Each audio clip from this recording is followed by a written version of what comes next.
Pinatanggal po kami ni Papa sa trabaho. Hindi niya po nagustuhan na pinaglaban ko ang tropes. Well, I'm here to give you a job. Gusto ko kayong kunin para mag-manage ng renovation ng property ko sa Pangasinan. Welcome dito sa Hacienda Agoncillo. Ako ang caretaker ni Senyora Aurora. Tignan ko lang kung papasak sa tatay ni Mandy. At hindi naman yata maganda tingnan kung ikaw magbubuhat nito. Ano lang isipin sa akin tatay mo? Hindi kasi diba hindi pa kita napapakilala kay Efats. Umagay ka! Sir! Nikki! Ano ginagawa mo? Sinasamahan ko lang uminom ng tatay mo. Hindi siya si Efats. Mandy, isang lasenggo naghatid sa'yo? Ikaw, sinabi ko na sa'yo, bawal ang tumambay sa harap ng bahay ko. Gusto mo bang ipabarangay talaga kita? Ay, relax. Siya ko kasi. Niyaya niya lang ako. Akin na nga yan. Hindi po totoo yun. Akala ko po kasi, Akala mo siya ang ama ng anak ko? Sa itsura mo nun, babagay sa anak ko na maging tatay yon? Naniniwala ka ba talagang lasenggo magulang ng anak ko? Hindi po sa ganun. Pasensya na po talaga. Ano po kasi, Salamat na lang sa paghatid mo sa anak ko. Makakaalis ka na.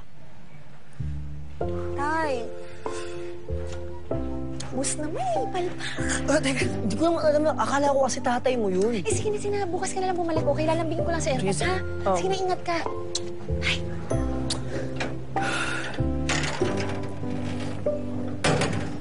Loko-loko yun, oh. Tayo sa lugar ng Manggahan.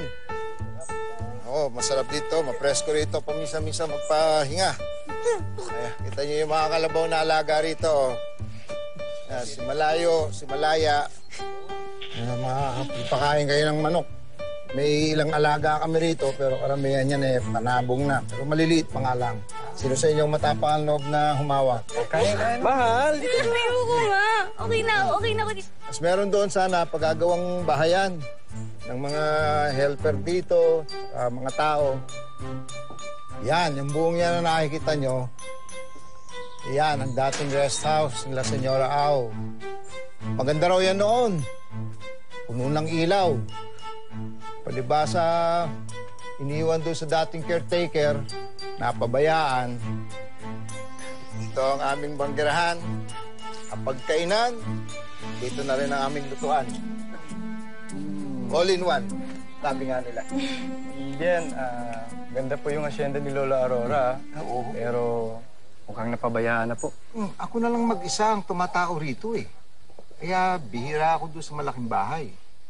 Palibasa, sa pananim ako nakatutok.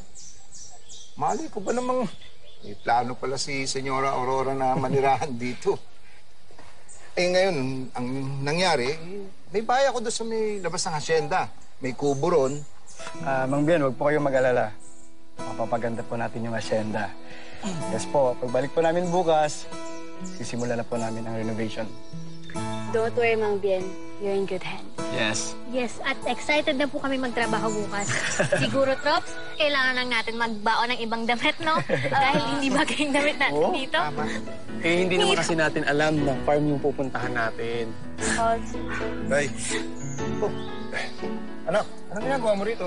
Tumawag po kasi si Mang Dante. Hindi daw po sila masusundo. Bumigay daw po yung tulay. What? Naku, Trops, saan tayo matutulog ngayon? Huwag niyong problemahin yun. Meron kayong matutulugan dito. O nga pala, anak ko si Diego. Dad. Hello po, sir, ma'am. Ay, teka. Bakit hindi kaya kayo magpalamig muna kahit tubig man lang? Dito kayo. Tuloy kayo rito.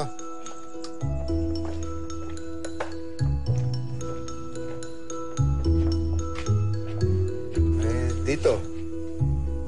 Dito kayo magpapalipas ng gabi.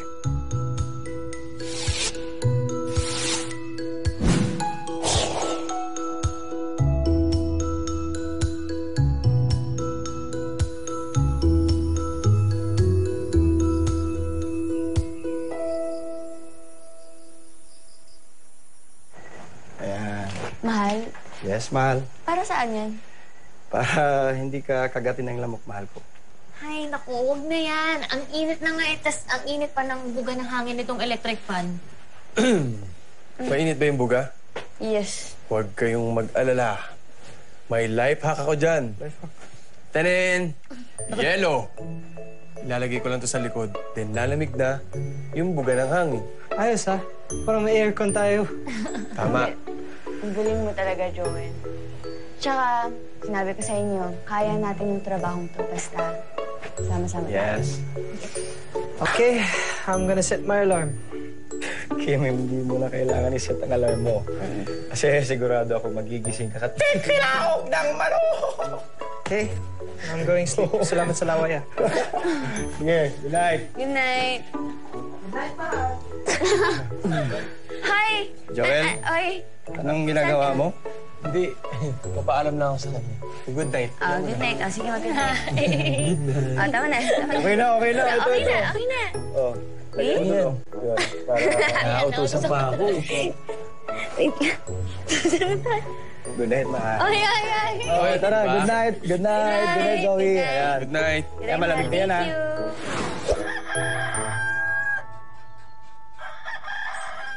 Zoe. Morning. Saan ka na yung boys? Dito. Gising na sila. Tulog ka naman to.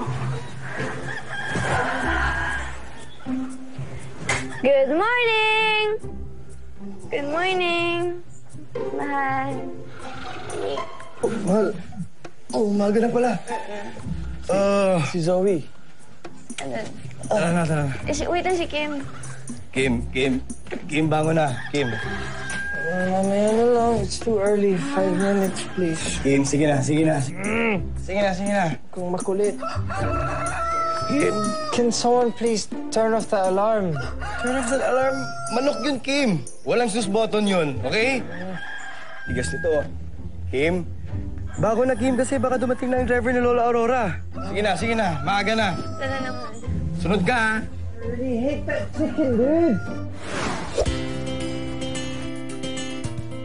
Daig ng maagap ang masipag. Kaya magsipag ka na maging maagap para hindi ka nahuhuli. Hashtag, bawal ang tamad, Thursday.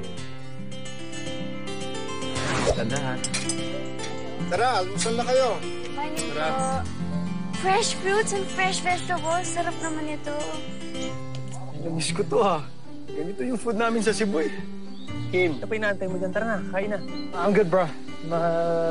Magmamilk lang ako. Yan. Sariwa yung gatas na yan.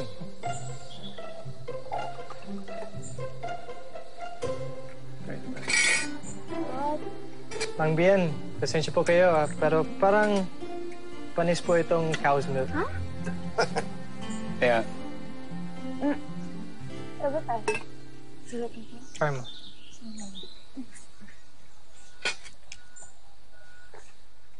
hindi naman, Kim. Sariwa nga, eh. Talaga? Oo. Bakit ganito yung lasa? Tastes weird. I mean, I've had cow's milk before. Hindi naman ganyan yung lasa nun eh. Kim, hindi to cow's milk. Gatas to ng kalabaw. Masustansya to kaysa sa gatas ng baka. Baka sa cereal, kakayanin ko pa. Pero wala, so... Cereal baka mo. Okay, wait ka lang, ha. Excuse me, mahal. Cereal to, eh. Ha? Wait. Di pa tapos yan. Seryoso? Yes. Good luck, Kim. You'll be needing. Ganito ang cereal sa probinsya.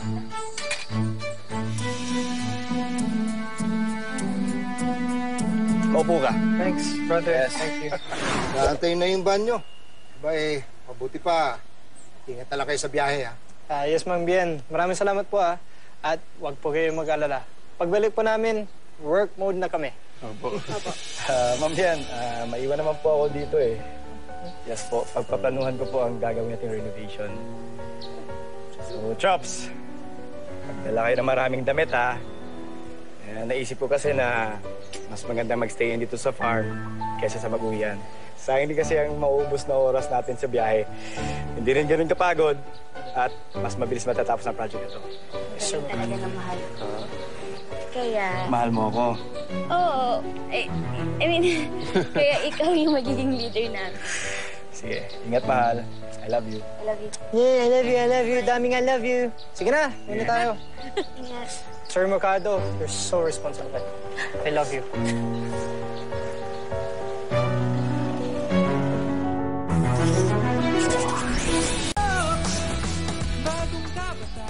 Ito. Ano? yan? Anong tawag sa pinakapangit na cow? Ano? Ano? Ikaw! Grabe! Ikaw! Ikaw! Sa akin dalawa, ha? Ang ganda ginawa. Ano, meron ka ba? Trops, may delivery na ba? Hindi. Bakit? Mukhang malalim ang inisip mo, ha? Kumusta ang Meet the Parent kahapon? Palpak. Pagkamalan ako ng tatay ni Mandy na lasinggo. Ha? Paano nangyari yun? Mahabang storya. Kasalanan ko naman kasi. Napagkamalan ko yung tatay ni Mandy na tambay. Ha? Ang labo. Lalo ko tuloy namin si Mamski. Na kasi umakausap sa bahay. Nasaan ba si Mamski? Umuwi sa Bulacan. Hindi nasikaso. Kakausapin niya yung mga tito ni Papski. Oh, Miggy. Kung wala si Mamski mo, eh, dito naman ako. Alam mo naman, parang anak na kita eh. Anong problema? Sige, maupo ka. Coach, kasi ang pangit po kasi ng first impression sa akin ng tatay ni Tiago eh. First time niya pa lang ako nakilala. Palpak pa. Alam mo, Miggy, kami mga magulang, masyado kaming protective sa mga anak namin. Siyempre, gusto namin kung ano yung pinakamabuti para sa kanila. Sa pag-aaral, sa kaibigan, pati sa love life. Pero, andito naman kami para sumuporta sa inyong lahat. Eh kung ano man yung gusto nyo, basta tama. So, bale, sa tingin nyo, mababago pa yung tingin sa akin ng tatay ni Tiago? Hindi na. Hindi, joke lang. Siyempre, mababago yun. Kasi sigurado akong makikita niya na mabuti kang bata. Diyan nga kay Joanna eh. Nabago yung pagtingin ko eh. Iyoko dyan eh. Ano ba, Coach? Half-ment yun. Joke yun, Coach. Joke yun. Anong half-ment? Half-half ka dyan. Eh, full size ka eh. Ewan ko sa'yo, Coach. Eh, joke lang. Alam mo namang sobrang loves ko yan si Joanna. Loves ko din to. Coach, nakita ko yun.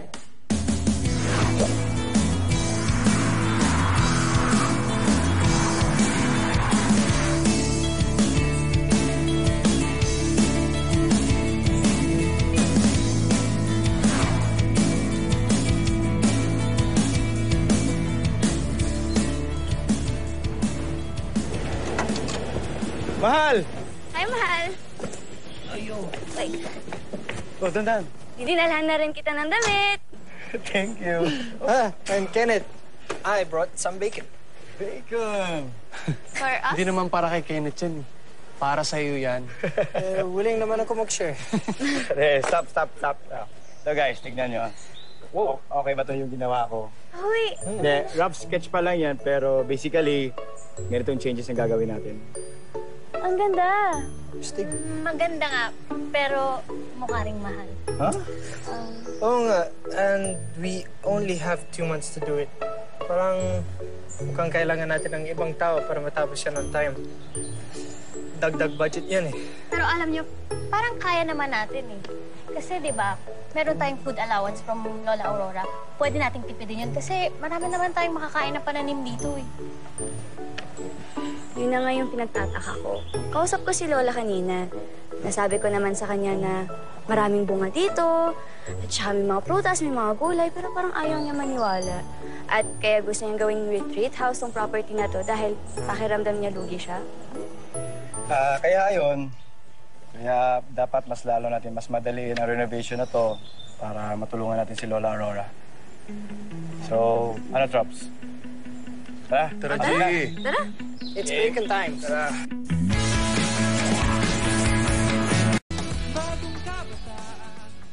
Magandang araw po, Mr. Santiago. Ako po pala si Miguelito Tolentino. nursing student po ako sa Northville University. Eskwela ko po yung anak niyo. Yung nangyari po kahapon, pasensya na po kayo. Kalimutan niyo na po yun.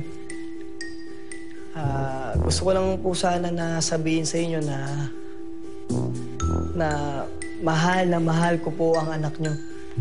Sana po matanggap niyo ako. Miggy, linawin ko lang ha. Nag-a-apply ka ba ng trabaho? Kulang na lang resume ang bigay mo sa akin. Yung tono ng boses mo, parang ako po, si Miggy. Coach naman. Seryoso ko, Coach. Kinakabahan kasi ako eh. Gusto ko lang naman na magustuhan ako ng tatay ni Tiago. Relax ka lang. Tama si Empo. Magpakatotoo ka lang. Don't overthink it, Miggy. Just be yourself. Text mo na ngayon si Mandy. Nadadalaw ka. Okay. Sige, ito na. Text ko na.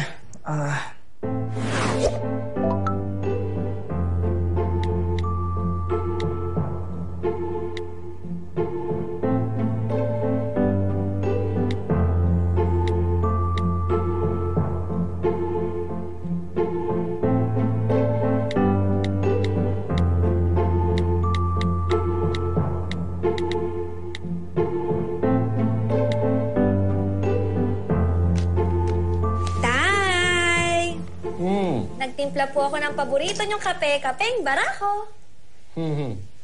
Ay, naku, anak.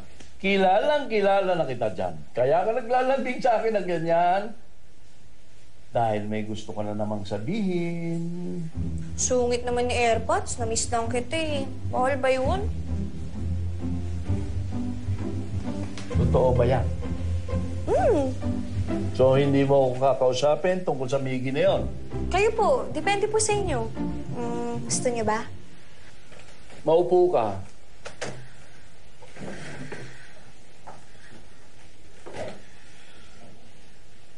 Anak, alam mo naman na mahal kita. Kaya ako nagiging maluwag sa'yo kahit na maligalig ka.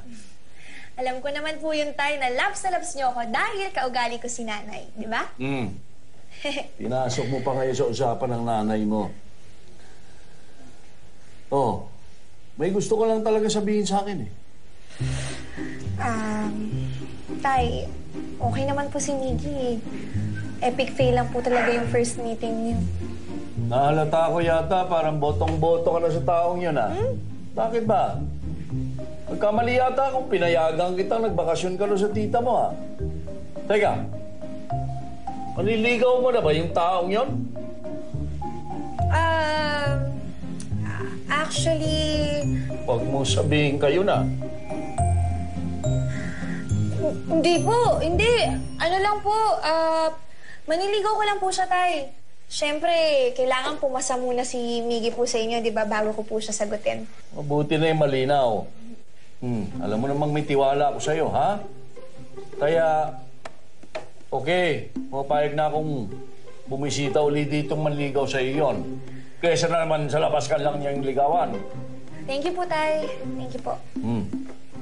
Siguraduhin mo lang na tuwing dadalaw dito yon, nandito ako. Opo, Tay. Oh, inumin ko na itong paboritong kong ginawa mo. Kaping balako.